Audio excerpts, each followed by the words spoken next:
Good morning बच्चों। आज फिर से हम लोग आव्यूह और सारणी के आगे पढ़ने के लिए एक नए वीडियो में उपस्थित हैं। पिछले वीडियो में आप लोगों को इनवर्स निकालना सिखाया गया कि कैसे इनवर्स निकालते हैं। एक एडजॉइंट ऑफ एक की मदद से डायरेक्ट कोई आव्यूह दिया हो उसका इनवर्स निकालना, और दूसरा जब इक्वेशन के रूप में दिया हो तब। आज हम लोगों को पढ़ना है सारणिक और आव्यूहों के अनुप्रयोग, applications of determinants and matrices. यानी जो अभी तक हमने पढ़ा होगा कहीं ना कहीं यूज होता है हमारी लाइफ में, तो किस तरह से इनका यूज हम करेंगे इसके विषय में पढ़ेंगे। जैसे डिटरमिनेंट जब शुरू में पढ़ा तो हम लोगों ने उसका यूज एरिया निकालने में किया कि किसी ट्रायंगल का एरिया निकालना है, अगर हमको उसके वर्टिसेस पता हो यानी शीर्ष पता हो तो उसका एरिया कैसे निकालते हैं। वैसे ही आज आव्यूह और सारणिक दोनों की मदद से हम लोगों को जो आगे पढ़ना है वो पढ़ना है समीकरणों को हल करना, यानी इक्वेशंस को सॉल्व करना। अब इक्वेशंस में 2 वेरिएबल्स इक्वेशंस हो सकती हैं, 3 वेरिएबल्स इक्वेशन हो सकती हैं, या मोर देन 3 वेरिएबल्स हो सकती हैं। लेकिन हमें जो पढ़ना है यहाँ पे 2 वेरिएबल्स और 3 वेरिएबल्स पढ़ना है, जिसमें 3 वेरिएबल्स पे हम लोगों को ज्यादा फोकस करना है। जो चीज हम 3 वेरिएबल्स के लिए बताएंगे वही चीज 2 वेरिएबल्स के लिए भी एप्लीकेबल होगी। ठीक, तो एक 3 वेरिएबल्स का कॉन्सेप्ट लेकर के बताते हैं कि कैसे इक्वेशंस को हमें सॉल्व करना है। सबसे पहले क्या कंडीशंस बन सकती हैं उन पे बात करते हैं। जैसे आप लोगों ने 9th में जब इक्वेशंस पढ़ा होगा तो पढ़ा होगा कि इसके एक हल हो गए यानी अद्वितीय हल होगा। कंडीशंस पढ़ी थी कि अगर a1/a2 does not equal to b1/b2 does not equal to c1/c2, तो उस सिचुएशन में इसका क्या होगा, अद्वितीय हल होगा। 2 वेरिएबल्स इक्वेशंस पढ़ी थी।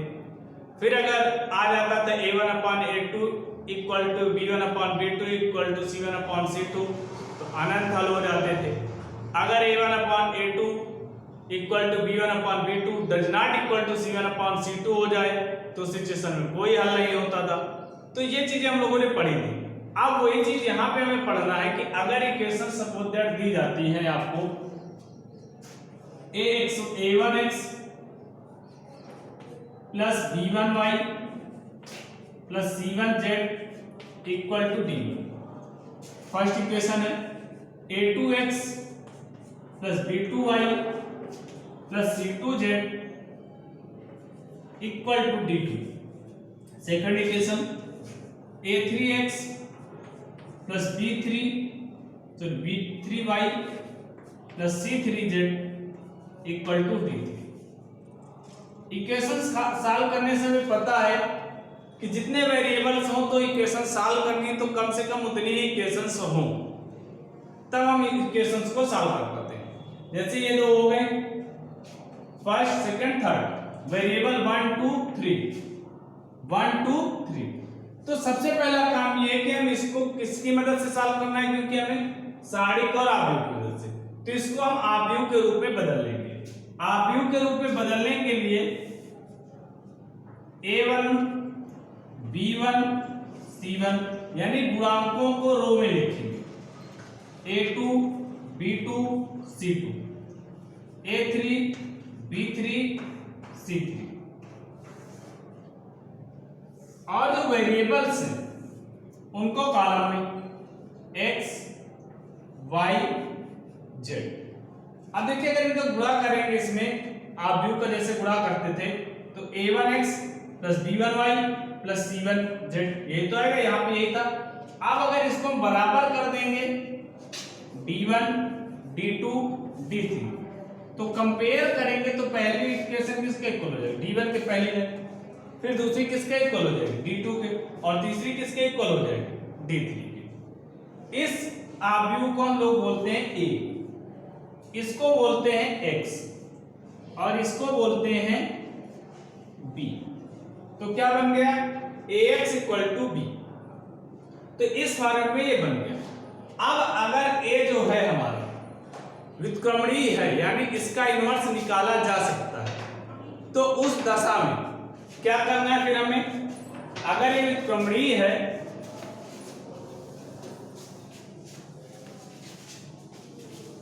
तो इस सिचुएशन में जब a क्या होगा, व्युत्क्रमणीय होगा, पहले आप लिख लेते हैं ax इक्वल टू b।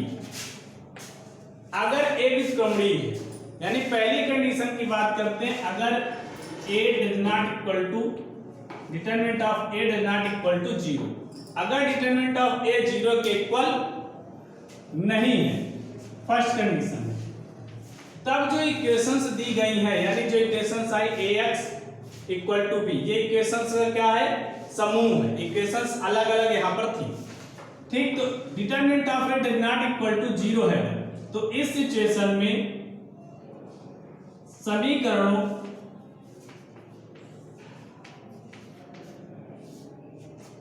के निकाय का एक अद्वितीय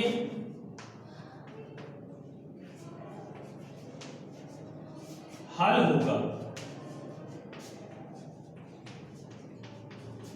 अद्वितीय हल होने का मतलब क्या हुआ, अद्वितीय का ही मतलब है कि दूसरा कोई नहीं, यानी जितने भी वेरिएबल्स हैं उन सब का केवल और केवल एक ही मान आएगा। जैसे वेरिएबल्स क्या थे यहाँ पे, x, y और z, तो x की एक ही वैल्यू आएगी, y की एक ही वैल्यू आएगी और z की एक ही वैल्यू आएगी, यानी x और y के सिंगल वैल्यूज होंगी जो तीनों समीकरणों को संतुष्ट करेंगे। ऐसी सिचुएशन में बोलते हैं अद्वितीय हल है। अब अगर अद्वितीय हल है तो क्या होगा, उसके लिए हम यहाँ पे आते हैं कि इसमें हम a इनवर्स का प्री मल्टीप्लाई कर देते हैं, यानी पूर्व गुणन, यानी पहले, तो a inverse into a x equal to a inverse b, a inverse into a क्या हो जाएगा, i, ये हो जाएगा i x equal to a inverse b, यानी x इक्वल टू आ जाएगा a इनवर्स b, यानी जो अद्वितीय हल होगा वो क्या आएगा, x equal to a inverse b। तो यहां से हमें पता चला कि जब समीकरण हम लोग हल करेंगे तो सबसे पहले हम इसको इस रूप में लिख लेंगे, फिर इसके बाद a का क्या निकालेंगे, इनवर्स निकाल लेंगे, फिर a का जब इनवर्स निकल आएगा तो ये b है, सॉरी ये b है, यहाँ पे b रख देंगे, दोनों को मल्टीप्लाई कर देंगे, इसके बाद x के इक्वल में रखेंगे तो x की वैल्यू जाएगी। उसके लिए हम लोग एग्जांपल लेंगे, फिलहाल इतना देखिए। इसके बाद सेकंड केस जो बनता है,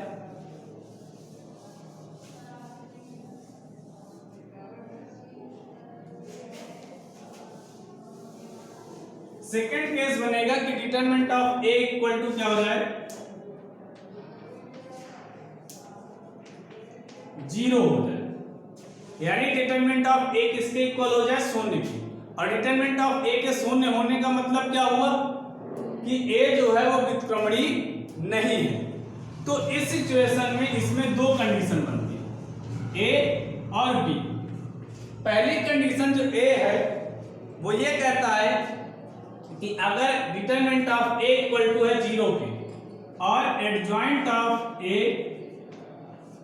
इंटू b इक्वल टू हो 0, और दूसरी कंडीशन है adjoint of a into b does not equal to 0। ठीक, ये सिचुएशन बनती है।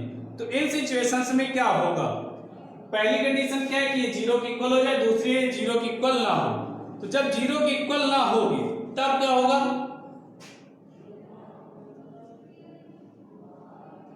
सबसे पहले 0 के इक्वल ना हो, तो इस सिचुएशन में समीकरण निकाय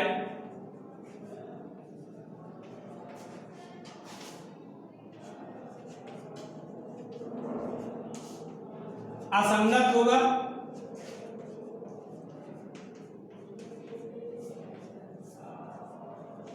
असंगत होने का क्या मतलब है, यानी जो समीकरण दिए गए हैं उनमें कोई संगतता नहीं है, यानी कि ऐसा कोई समीकरण संभव ही नहीं है जो समीकरण दे दिए गए हैं कि तीनों कंडीशन को सेटिस्फाई करें। जैसे आपसे कह दिया जाए x plus two equal to, sorry x plus Y equal to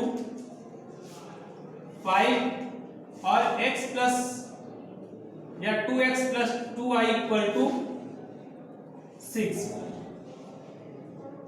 दोनों समीकरण अलग अलग दिख रहे हैं, देखने में ऐसा लग रहा है कि दोनों अलग अलग हैं, लेकिन दोनों समीकरणों में कोई संगतता नहीं है, यानी ऐसी कोई वैल्यूज है ही नहीं कि जो दोनों समीकरणों को संतुष्ट करे। तो ऐसी सिचुएशन में बोलते हैं इनको कि असंगत समीकरण।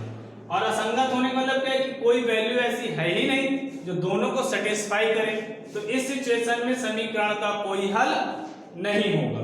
ठीक, तो क्या कंडीशन है कि समीकरण क्या है यहाँ पे, ये समीकरण निकाय असंगत होगा और इस सिचुएशन में इसमें समीकरण निकाय का कोई हल नहीं होगा। ठीक, और दूसरी कंडीशन क्या है, adjoint of A into B equal to 0। इसमें समीकरण संगत भी हो सकता है, असंगत भी हो सकता है। संगत या असंगत होगा तथा समीकरण निकाय के अनंत हल होंगे या कोई हल नहीं होगा। इसका क्या मतलब हुआ कि या तो समीकरण निकाय जो दिए गए हैं उनमें कोई भी ऐसी वैल्यूज नहीं होंगी जो तीनों समीकरण या दो समीकरण जितने दिए गए हैं उनको सेटिस्फाई करें, और या तो बहुत सारे मान होंगे यानी अनंत वैल्यूज होंगी जो सेटिस्फाई करेंगे उस इक्वेशन को। ठीक, जैसे एक एग्जांपल लेते हैं x + y = 5।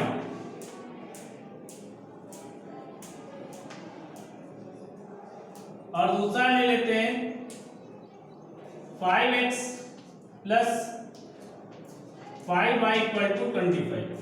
देखने में दोनों समीकरण अलग अलग लगते हैं लेकिन है दोनों एक ही समीकरण। इस सिचुएशन में अगर हम वैल्यू पुट अप करेंगे इसमें तो देखिए यहाँ पे कई मान हो सकते हैं। x जगह क्या रखते हैं 1, y की जगह क्या रखते हैं 4, तब भी 5 आ जाएगा। x जगह 2 रखते हैं, y की जगह 3 रखते हैं, तब भी ये क्या हो जाएगा सेटिस्फाई हो जाएगा। ऐसे ये भी सेटिस्फाई हो जाएंगे। तो यहाँ पे क्या हो जाएंगे अनंत हल होंगे। तो पहली कंडीशन थी determinant of a does not equal to 0। दूसरी कंडीशन आई determinant of a equal to 0। तो उसमें भी दो कंडीशन है कि एडजॉइंट ऑफ a, यानी पहले तो determinant of a equal to 0 हो, फिर फर्स्ट कंडीशन है कि अगर ये होता है कब, जब determinant of a equal to 0 है तो समीकरण के अनंत हल होंगे या तो कोई हल नहीं होगा। और अगर adjoint of a into b does not equal to 0 है तो समीकरण निकाय असंगत होगा और समीकरण निकाय का कोई हल नहीं होगा। ठीक, इसी से रिलेटेड हम लोगों को क्वेश्चंस करने हैं। क्वेश्चंस करने के लिए आपके पास बुक है, आप चाहें तो ट्राई कर सकते हैं। इसके पहली वाली एक्सरसाइज जो बताई थी उसमें भी क्वेश्चंस आप ट्राई करिएगा, और जो क्वेश्चंस ना आए उनको पूछ लिया करिए कमेंट बॉक्स में, या अदर मेथड है आपके, या व्हाट्सएप या जो भी अदर थिंग्स हैं उनसे आप पूछ सकते हैं। ठीक, धन्यवाद।